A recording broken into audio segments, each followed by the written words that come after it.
Good morning po to the chairman of the Committee on Transportation and the honorable members of the House of Representatives. Good morning din po to our colleagues in government and esteemed resource persons and guests. So I will present the ongoing measures and actions in response to the fuel crisis.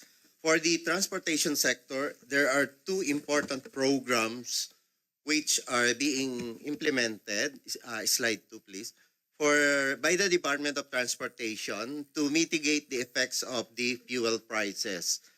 These are the fuel subsidy program and the service contracting program.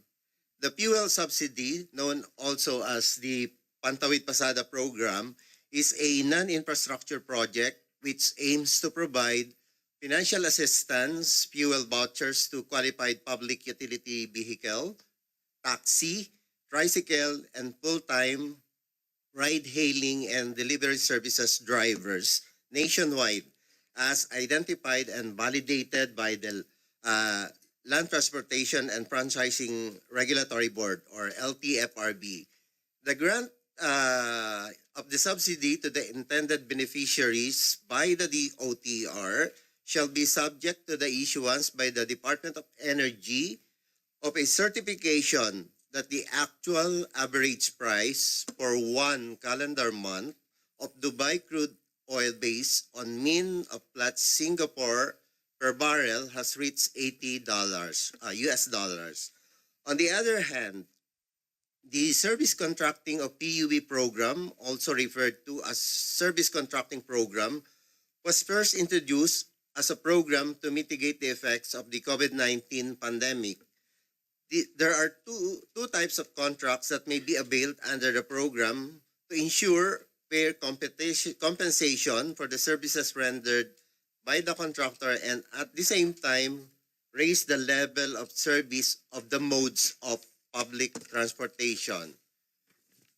These are the net service contracting.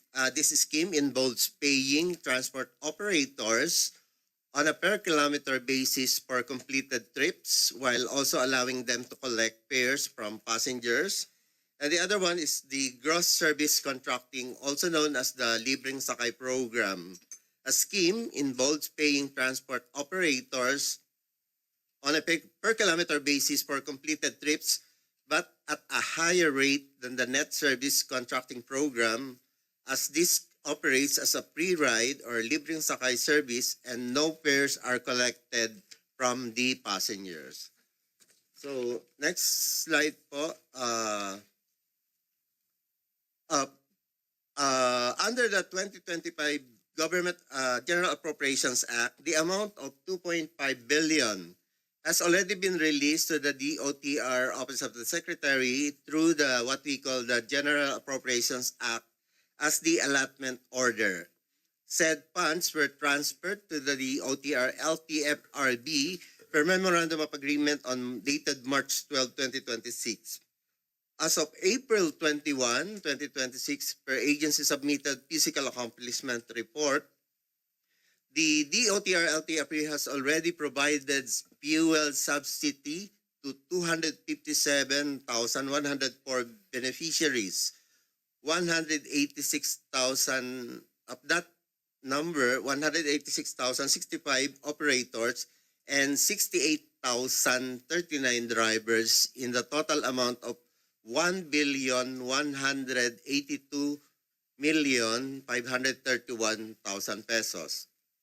Further, the DOTR and the DPWH submitted a request in the amount of 2.7 billion to cover the additional funding requirements intended for the 10 peso fuel discount for qualified beneficiaries to be charged against the 2025 savings of the DPWH from the various infrastructure project. Said request is already under process by the DBM.